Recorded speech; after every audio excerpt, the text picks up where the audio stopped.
What's up YouTube? It's Elijah the hero, and by now I hope you've already heard about the new Jujutsu Kaisen game.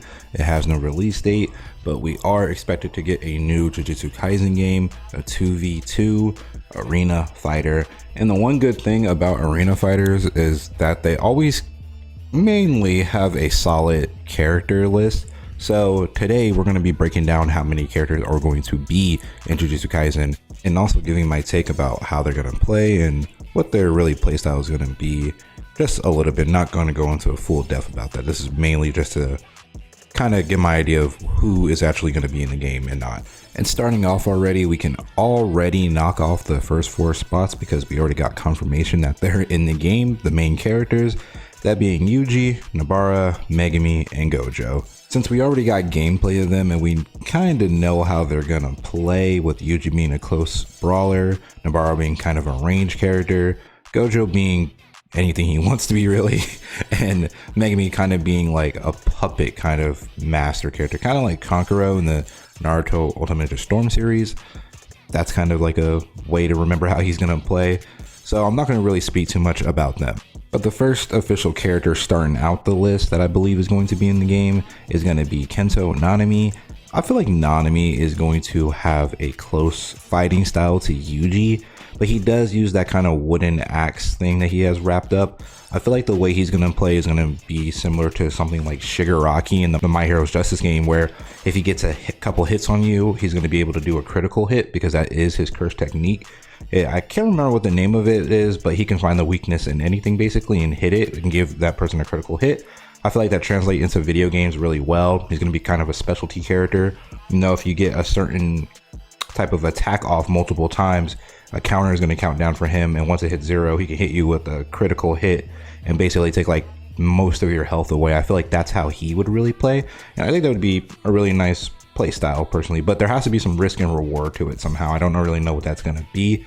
Then if they're doing awakenings in the game, he could have like a buff, or maybe he can be on his own timer where, you know, he's working overtime, he takes the tie off and gets even more increased power. So I think Nanami could be a dangerous person in the capable hands in a fighter game, so we will see. Next we have on the list the queen herself, Maki Zenin, and she doesn't really need no explanation. She's going to be a weapon user. She's just going to be a close-up fighter, probably a all-arounder with the different weapons she has. She mainly uses that spear, so I think that's going to be her main default weapon. Maybe she'll get Playful Cloud, but who knows. But yeah, she's definitely got to be on this list. Next up on the list, we have Inumaki, and he's going to be a tricky character to play as, mainly because of his curse technique, which is the curse speech technique. He can literally stop people's movements by just saying a word, telling them don't move, but it also hurts him at the same time. So I think this is going to be a really high risk, high reward type of playstyle with him. I think he should be able to use it, but it takes away his health at the same time. I think that's the only thing I can really think of that would balance the character out. They're going to have to figure that out on their own, but he definitely needs to be in the game. Next up, we have another brawler type character, that being Panda. Not much to say about Panda. He's going to be an up close heavy hitter, probably switching to his different forms, that it being his brother and his sister. And I think he's going to have a typical playstyle, pretty easy to pick up. So yeah, but he definitely needs to be on the list too. Now that closes out the list for the Tokyo Jujutsu sorcerers. Now we're going to be moving into the Goodwill exchange fight, I believe it's called. So we're going to have some of the Kyoto students in this, and there's not a lot of them, but we got to start out with the main man himself, Aoi Todo. And I think Todo could possibly be one of the funnest characters to play with, you know, clapping around with Boogie Woogie and just going around the stage, teleporting everywhere. I think that would be pretty fun to do. And, you know, he's going to be a brawler character too, up close and personal. And there's not much to say about him. It's a simple technique, but it is a fun technique and an OP technique. So I can't wait to see what they do with him. Definitely a no-brainer to be in the game. Next up, we have Noritoshi Kamo, and I can really see Kamo being an all-arounder.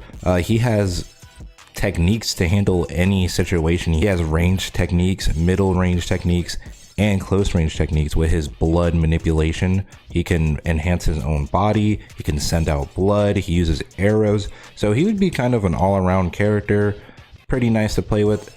I think it is also a no-brainer that he would be in the game too. So now we're getting to some maybe controversial picks right here finally. And that first controversial pick is going to be Mechamaru. And I feel like Mechamaru would have an easy set to make. He's mainly a close to long range fighter with the missiles that he can send out and the boosting that he can do to get close into his opponents. I think they would have fun making a moveset for him because it would be a pretty simple moveset to make for him.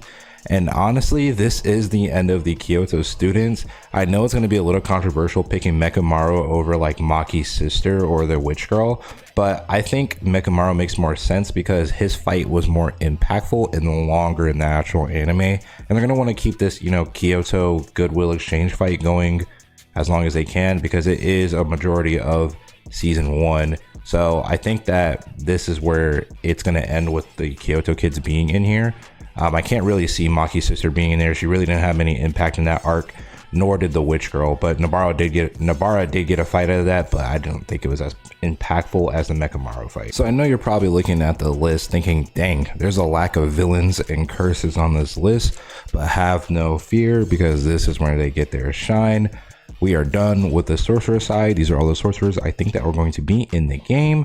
Now we're going to get to some curses and villains. And to kick off this list, we have the king of curses himself, Sukuna. It is a big no-brainer that Sukuna is going to be in this game. What version is Sukuna? I have no clue.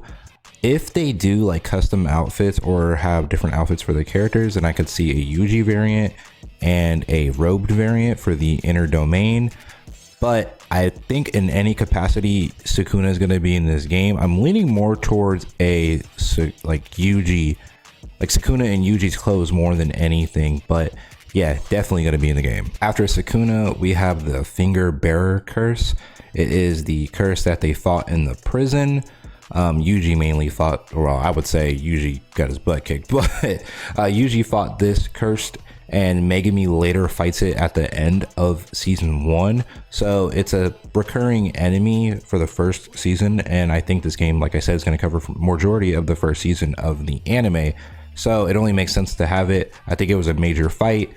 You could have it fight Yuji, Sukuna, and Megumi. So it's 3 fights right there to retell the story of Jujutsu Kaisen. Next up, we have one of the main villains of the series, Mahito, and his playstyle could definitely be similar to Shigaraki's in One's Justice with a countdown meter, because if Mahito touches you once, it's pretty much over since he can transfigure to anything he wants. So I think with him, he's gonna have a special button that you press, and if he hits you multiple times, it's probably gonna be KO for you. I can't really see the downside of his ability or what he couldn't do with it. I really don't know how it could translate to video game and an arena fighter at that. But that's for them to figure out. But he has to be in the game. He's a major antagonist, and he's been in the story a lot. He's going to be a main boss fight in the game. I can guarantee that. Next up, we have Jogo. He didn't really do much in the first season of Jujutsu Kaisen, but he did have a major fight with Gojo, which is one of the best fights in the show. So he definitely has to be in the game. Plus, we need more villains. I just think he's going to have a normal playstyle. He's probably just going to be using fire and the lava, setting traps. That's mainly what his deal is. So I think he's going to be a simple character. After Jogo, we have Hanami, who is probably the second biggest antagonist of season 1. So hopefully we get a proper boss fight with them. And I think the moveset is probably going to be setting traps and keeping your distance, but also they did fight up close and personal, so hopefully they can do that too.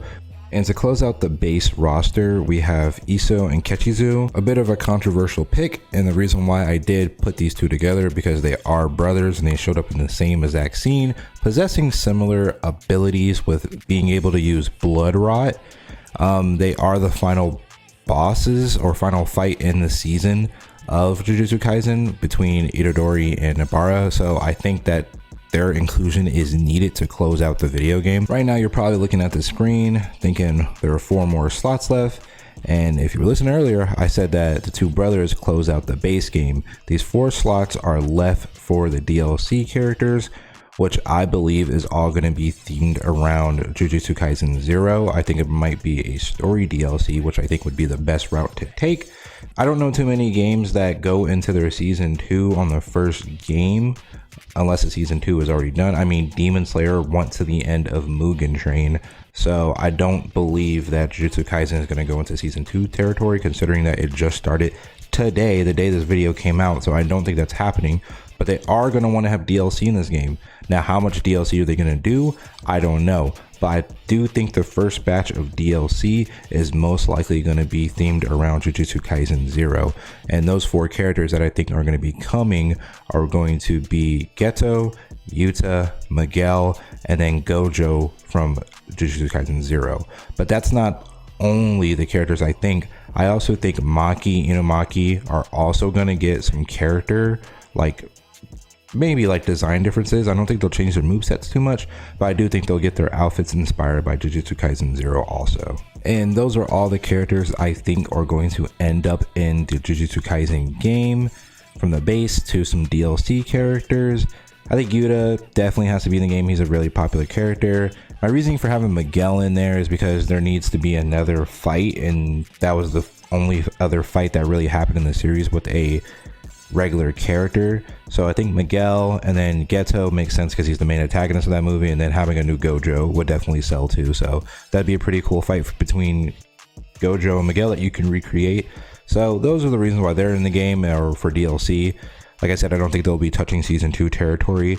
There are some characters I really wanted to put in the game. I know I didn't talk about her, but Miwa is definitely a character I wanted to see in the Jujutsu Kaisen game. But like I said, she is not impactful enough. She barely even had a fight in the whole entire show, so she's definitely not going to be in the game. Same with Maki's sister. She really didn't do much in the game, or in the show. So I don't think those characters are going to be in the game. But let me know what you guys think. Who do you want to be in Jujutsu Kaisen? Who do you want to see as DLC? Let me know in the comment section below. I've been Elijah the Hero. Peace. Hey, pipe up, her rich. Baby, I don't crib key, run free. Don't you come back just for me. You diss me, miss me. This ain't coming cheap to me.